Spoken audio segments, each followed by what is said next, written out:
हर सितम तहरे लसहेम, हर सितम तहरे लसहेम, रहिया तू खुशहाल में। दिल ले बारू जान भी ले जा ऐ सनम ससुराल में। दिल ले बारू जान भी ले जा ऐ सनम ससुराल में। हम ना जानत रही कि तू हमरा संगे इतना बड़का धोखा करबो। हम तारा प्यार में तड़प तड़प के मरत रही। यही से ये जख्मी दिल के संगे संगे जान भी अपना ससुराल में लेके चल जा।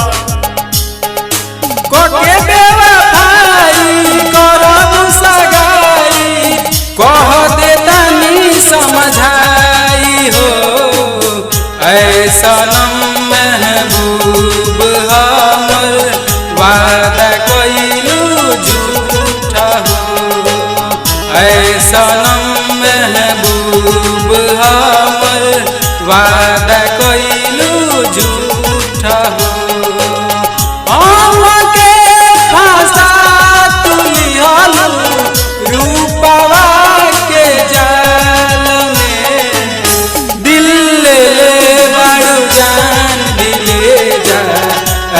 सनम ससुराल में दिल ले बारू जान भी ले जा ऐ सनम ससुराल में।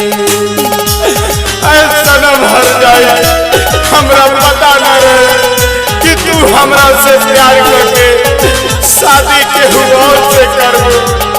लेकिन आज दीवाना के ई मालूम हो गए कि तोहर कल हर वादा कसम झूठ रहल। तो ये दीवाना के चाय से पहले एगो बात याद रखो कि दिल तो हमर ले ले बारू, तो जान भी अपना ससुराल में लेके जा। बाकी एगो दुआ बा हम भगवान कहीं रहा, खुश रहा, आबाद रहा।